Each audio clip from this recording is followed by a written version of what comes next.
खूबसूरत होने के बावजूद मधु एक पढ़ी लिखी आत्मसम्मानी लड़की थी। वो सरकारी स्कूल में टीचर थी। सभी उसकी प्रशंसा करते थे। एक बार स्कूल में वार्षिक मेला लगा जिसमें चेतन स्कूल के प्रिंसिपल के बेटे जो उसका दोस्त था मेले में आया। चेतन एक इंजीनियर होने के बावजूद भी कामचोर और आलसी था। उसने मधु को देखा। यार ये लड़की कौन है? सब कुछ अकेले संभाल रही है। यार बड़ी आत्मसम्मान वाली लड़की है। देख ले, अनाथ होते हुए भी यहाँ तक पहुँच गई। जल्दी ही प्रिंसिपल भी बन जाएगी। सरकारी टीचर? वाह, ऐसी लड़की से शादी हो जाए तो क्या कहना। घर आकर चेतन ने मधु के बारे में अपनी माँ को बताया। माँ ने चेतन की बात चलाई। प्रिंसिपल के बेटे की मध्यस्थता के कारण ये शादी पक्की हो गई। मधु की सहेलियां उसे चिढ़ाती हुए बोली, क्या मधु, तो ये तेरे सपनों का राजकुमार है? तू तो कहती थी किसी ऐसे वैसे से शादी नहीं करेगी। ये इंजीनियर है, अब इसके साथ में अपनी दुनिया बसाऊंगी। तुम सब मुझे दुआएं दो। मैंने लड़के से बात की है, उसे कुछ भी नहीं चाहिए, सिर्फ एक अच्छी लड़की के सिवा। सादगी से शादी कराकर चेतन मधु को घर ले आता है। मधु इंजीनियर की पत्नी बनकर बहुत खुश होती है। शादी के अगले दिन चेतन की माँ उसे जगाते हुए कहती है, चेतन देख, अब घर में बहू आ गई है बेटा। अब अपने लिए अच्छी सी नौकरी ढूंढ ले। इस तरह घर में पड़ा रहना अच्छी बात नहीं है। बेचारी क्या सोचेगी। अरे माँ, इसलिए तो बिना दहेज लिए उस अनाथ से शादी करी है, वरना क्या मुझे लड़कियों की कमी थी। मेरे से नौकरी वोकरी नहीं होती माँ, अब तो मधु ही नौकरी करेगी। हे भगवान, कैसा बेटा दिया है, बिल्कुल अपने बाप पर गया है। समझ नहीं आता बहू इसके साथ जीवन कैसे बिताएगी। माँ के ताने सुनकर चेतन अपने कमरे में आ जाता है जहाँ मधु उसका इंतजार कर रही होती है। मधु उससे पूछती है, सुनिए, मेरी सहेली का फोन आया था। वो मुझसे पूछ रही थी कि आप किस कंपनी में इंजीनियर हैं। मुझे तो आपकी कंपनी का नाम ही नहीं पता। देखो, मैं तुम्हें पहले ही बता देना चाहता हूँ, मैं कोई झूठा मक्कार नहीं हूँ। अच्छी खासी सरकारी स्कूल में टीचर हो, बढ़िया तनख्वाह आती है, फिर भला मुझे नौकरी करने की क्या जरूरत। आखिरकार घर में भी तो कोई देखभाल के लिए होना चाहिए। ये आप कैसी बातें कर रहे हैं? खैर, चिंता की कोई बात नहीं है, मैं आपकी मदद करूंगी। हम मिलके आपके लिए नौकरी ढूंढेंगे। नौकरी नौकरी, क्या दिमाग खराब कर दिया। इस घर में तो चैन से बैठ नहीं सकते। और याद रखना, कल से तुम्हारी छुट्टियां खत्म हो रही है। मैं तुम्हें स्कूल छोड़ने जाऊंगा और वापस लेने भी आऊंगा। ये क्या कम है? आए बड़ी। चेतन के जाने के बाद मधु उदास हो गई। उसने सपने में भी नहीं सोचा था कि उसका पति बेरोजगार और कामचोर होगा। वो तो खूबसूरत सपने सजाकर ससुराल आई थी। मैं अपनी पूरी जिंदगी किसी कामचोर के साथ बर्बाद नहीं कर सकती। मुझे इस आदमी के साथ नहीं रहना, मैं इन्हें छोड़कर चली जाऊंगी। सुबह होने पर चेतन मधु को स्कूल छोड़ाता है, लेकिन जब मधु को वापस लेने जाता है तो मधु आने से इनकार कर देती है। चेतन, तुम यहाँ से चले जाओ। मैं तुम्हारे जैसे आदमी के साथ नहीं रह सकती। मैं अपना जीवन अकेले बिता लूंगी। ये तुम कैसी बात कर रही हो? ऐसा भी कभी होता है क्या? मैं तो मजाक कर रहा था। जल्दी ही मुझे नौकरी मिल जाएगी डार्लिंग, मैं कोशिश कर रहा हूँ। चलो घर चलो। झूठ बोलकर चेतन मधु को घर तो ले आता है और कुछ कंपनियों में उसके सामने ही एप्लीकेशन भी भेज देता है। पर उसका दिमाग काफी परेशान हो जाता है। वो अपने दोस्तों से इस बात की चर्चा करता है। दोस्त कहते हैं, अरे चेतन, चिंता करने की कोई बात नहीं है। तुझे पता है, गांव के पीछे जो भूतकाल की गुफा है, उसमें एक पहाड़ी फकीर आया है जो सबकी मुराद पूरी करता है। चल उनसे मिलते हैं, वही कोई रास्ता बताएंगे। हाँ, मंगलू सही कह रहा है। मेरे भाई के घर भी ऐसी ही परेशानी हुई थी। उसने मेरी भाभी को ऐसी जड़ी बूटी पिला दी कि अब तक वो भाई की सारी बात मानती है। चेतन हरिया और मंगलू के साथ पहाड़ी फकीर के पास जाता है। पहाड़ी फकीर उसे देखकर जोर से चिल्लाते हैं, आ गया बच्चा, तेरा ही इंतजार कर रहा था। काफी दुखी लग रहा है, चिंता मत कर, सब ठीक हो जाएगा। बाबा के कमंडल में अपनी अंगूठी डाल दे और अपनी समस्या बता। धन्य हो बाबा, आपको कैसे पता चला कि मैं बहुत दुखी हूँ? अरे बाबा, क्या बताऊँ आपको, नई नई शादी हुई है, अनाथ लड़की से शादी की ये सोचकर कि वो सरकारी टीचर है, सारी उम्र मुझे काम करने की जरूरत नहीं पड़ेगी, लेकिन वो तो मुझसे छुटकारा पाना चाहती है। अनर्थ हो जाएगा, ऐसा कभी ना करना।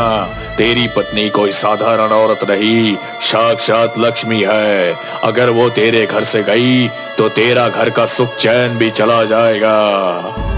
लेकिन बाबा, वो तो रुकने को तैयार नहीं।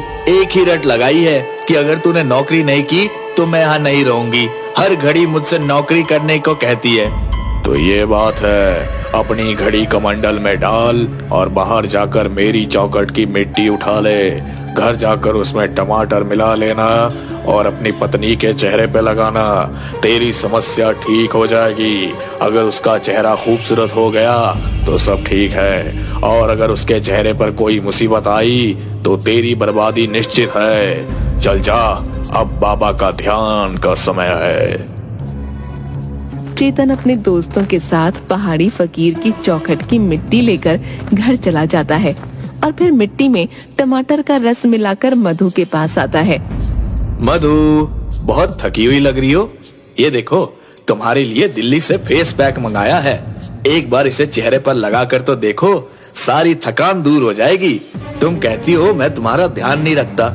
ये ध्यान नहीं रखता तो क्या है? देखो चेतन, अगर तुमने नौकरी नहीं करी तो तुम मुझे इस घर में नहीं रोक पाओगे। तुम्हारा कोई फेस पैक काम नहीं आएगा। मधु मुंह धोने के बाद शीशे में अपना चेहरा देखती है। हे भगवान, ये क्या हो गया? मेरे पूरे चेहरे पर दाने ही दाने हो गए। हे भगवान, चेतन तुम मुझसे बदला लेना चाहते थे, अब मैं यहाँ नहीं रह सकती। ये तो किसी चीज की एलर्जी लगती है। दूसरी तरफ शीला बहू का चेहरा देखकर बहुत परेशान हो जाती है और बहू से कहती है, अरे मधु, तेरे खूबसूरत चेहरे पर ये क्या हो गया बेटा? लगता है किसी की बुरी नजर लग गई है। सुना है कोई पहाड़ी फकीर आए हैं जो सबकी मुसीबत दूर कर देते हैं। मेरी भाभी की बहू को भी नजर लग गई थी तो उन्होंने ही उतारी। मधु अपनी सास शीला के साथ पहाड़ी फकीर के पास पहुंचती है। महाराज, हम आपकी शरण में आए हैं। देखे ना, मेरी बहू को न जाने किसकी नजर लग गई। इसका चेहरा रातों रात दानों से भर गया है। तुम बाहर जाओ माँ जी, मैं तुम्हारी बहू से अकेले में बात करना चाहता हूँ। शीला बाहर चली जाती है और पहाड़ी फकीर मधु से कहते हैं, बेटी, तेरा पति तेरा काल है। तेरी सास के सामने में ये सब नहीं कहना चाहता था। जितनी जल्दी हो सके उससे पीछा छुड़वा ले और अपने कान के टॉप्स कमंडल में डाल दे। चौखट की मिट्टी उठाकर अपने पति के खाने में मिला दे। अगर ठीक रहा तो बढ़िया है, वरना जल्दी से जल्दी छोड़ के चली जा। सब ठीक हो जाएगा।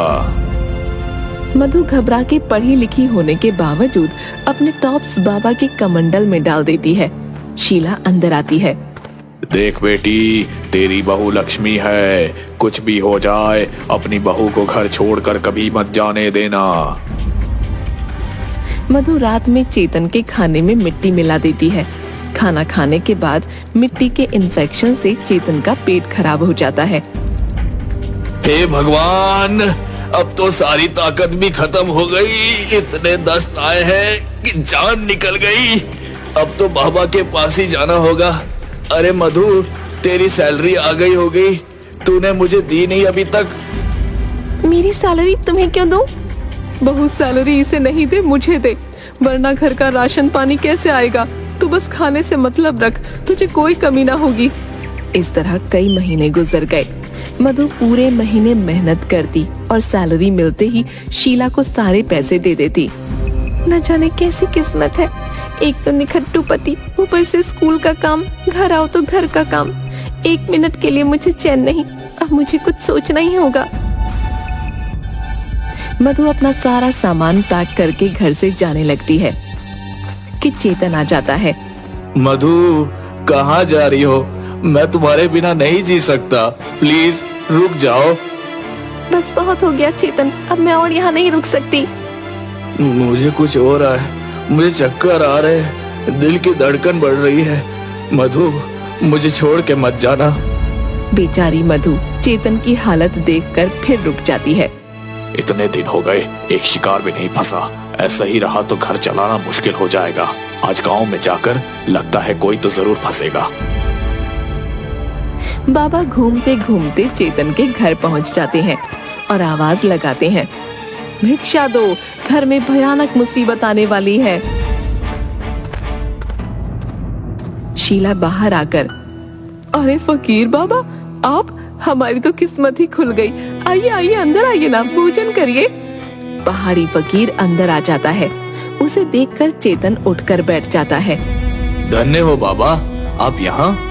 तू यहाँ क्या कर रहा है? बाबा ये मेरा ही घर है, मुझ पर दया कीजिए। हाँ, उपाय करना होगा। तू चांद और तेरी बीवी सूरज, इसका तेज जला देगा और इसके बिना भी तू मर जाएगा। अगर 1 साल तक हर महीने 5,000 देने का वादा करता है तो मैं सब ठीक कर दूंगा। मुझे मंजूर है बाबा, सब मंजूर है। चेतन के जाने के बाद मधु आती है। बाबा, आपने मेरे पति को देख लिया, अब कुछ बढ़िया उपाय करिए कि इसकी बुद्धि ठीक हो जाए। बेटी, उपाय तो हो जाएगा, पर 1 साल तक हर महीना 5,000 देना होगा। बाबा, पैसे की चिंता मत करिए, आप सब ठीक कर दीजिए।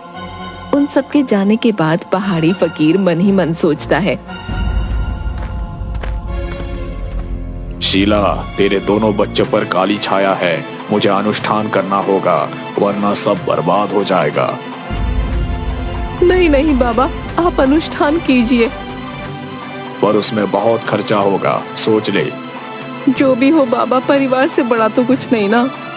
हर महीना 5,000 लगेगा बेटी, और अनुष्ठान 1 साल का होगा। मुझे सब मंजूर है, आप मेरे घर को बचा लो। किसी तरह 2-3 महीने के अंदर सबके सब बाबा को पैसे दे देते हैं, लेकिन अब घर में सब्जी, फल वगैरह सब में कमी आने लगती है। माँ, साबुन तो देना, बाथरूम में साबुन नहीं है। बड़ाया राजकुमार, काम का ना काज का, बिना साबुन के नहीं नहा सकता क्या? आज से घर में साबुन आना बंद, अब खुद की कमाई से ही साबुन लाना। माँ, मेरा जेब खर्च तो दे, तूने पिछले महीने भी नहीं दिया था। एक ढेला भी नहीं मिलेगा, जाके खुद कमा। आखिर माँ को हो क्या गया है? लगता है कोई नौकरी ही करनी होगी, वरना बाबा को पैसा देना मुश्किल हो जाएगा। माँ, पिछले 1 हफ्ते से घर में सब्जी भी नहीं आ रही। माँ जी, इतनी मेहनत के बाद सिर्फ अचार से काम नहीं चलता मेरा। अरे तो क्या मैं खा लेती हूँ? शर्म नहीं आती? निखट्टू कहीं का, तू कमाता होता तो कोई मुझसे हिसाब न पूछता। दूसरी तरफ पहाड़ी फकीर को हर महीने पैसे मिल जाते। अब बाबा रोज मलाई पकवान उड़ाता और चेतन के घर में बाबा को पैसे देते देते गरीबी छाने लगी थी। अगले महीने मधु शीला को 5,000 रुपए कम देती है। अरे बहू, ये पैसे कम क्यों है? माँ जी, इनकम टैक्स के पैसे कट गए। इस महीने मुझे 5,000 चाहिए, एक कोर्स कर रहा हूँ नौकरी के लिए। लगता है बाबा का अनुष्ठान काम कर रहा है। चेतन, तुम चिंता न करो, कोर्स करो, मैं तुम्हें पैसे दे दूंगी। लगता है बाबा का अनुष्ठान काम कर रहा है। उन दोनों को प्यार से बात करते देख शीला को भी यही लगता है कि बाबा का अनुष्ठान काम कर रहा है। चेतन 1-2 जगह इंटरव्यू देता है और उसे नौकरी मिल जाती है। अब सबको विश्वास हो जाता है कि ये पहाड़ी फकीर की महिमा है। नौकरी मिल जाने के कारण मधु भी चेतन के साथ प्यार से रहने लगती है। अगले महीने शीला, मधु और चेतन अलग अलग बाबा को पैसे देने जाते हैं। मधु चेतन को देखकर छुप जाती है और वीडियो बनाती है। जय हो बाबा, आपका अनुष्ठान तो काम कर गया। ये लीजिए आपके 5,000, बस अपना काम पूरा कर दीजिए। कोई चिंता की बात नहीं, सब हो जाएगा।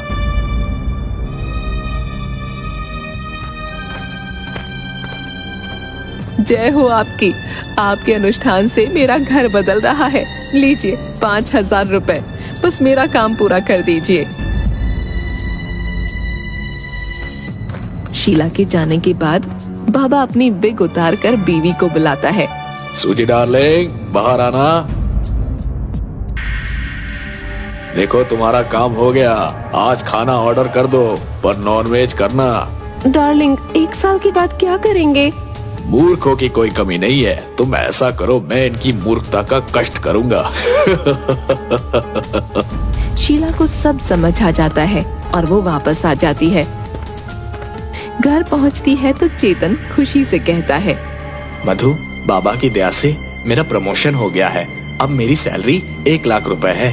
चाहो तो तुम नौकरी छोड़ सकती हो।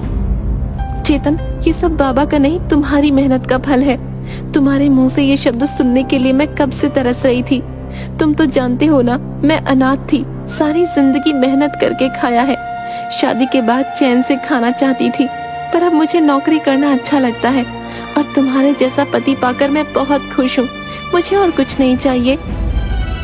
सब बाबा की दया है। उनकी पूजा से हमारा घर ठीक हो गया।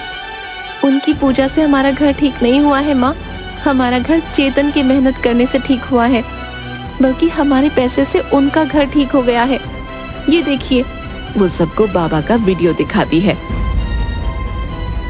इस बाबा की वजह से मैं नौकरी कर रहा था, अब मैं नौकरी छोड़ देता हूँ। क्या? ऐसा कभी नहीं होगा मधु, मुझे अपनी भूल समझ आ गई है। अब हम सब मिलकर इस बाबा को मजा चखाते हैं। बाबा मधु को फोन करके पैसे के लिए पूछता है।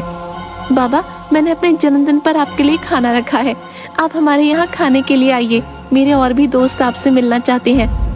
बाबा सोचता है कि उसके लिए और पैसों का इंतजाम होने वाला है। वो खुशी खुशी खाना खाने चेतन और मधु के घर पहुँचता है। आइए आइए बाबा, आराम से बैठिए, लेकिन अपना विग टांग दीजिए, क्योंकि यहाँ पंखा बहुत तेज है। अगर ये उड़ गया तो खाना खराब हो जाएगा।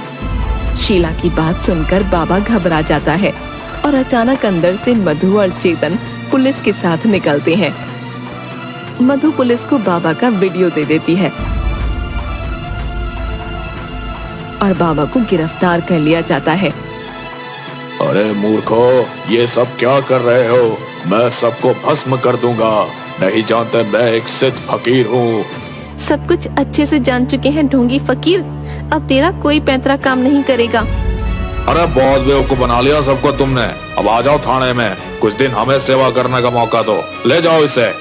और आप सबका बहुत धन्यवाद, जो ऐसे ढोंगी को पकड़वाकर हमारे सभ्य समाज में जो दिल से धर्म आचरण करने वाले लोग हैं, उनकी इन ढोंगियों की वजह से बहुत बदनामी होती है। आप जैसे सतर्क अगर हर कोई हो गया तो हमारा भारत फिर से स्वर्ग कहलाएगा। लेकिन बाबा के धोखे ने मधु के निकम्मे पति को हमेशा के लिए सीख दे दी थी। सब लोग खुशी खुशी रहने लगते हैं।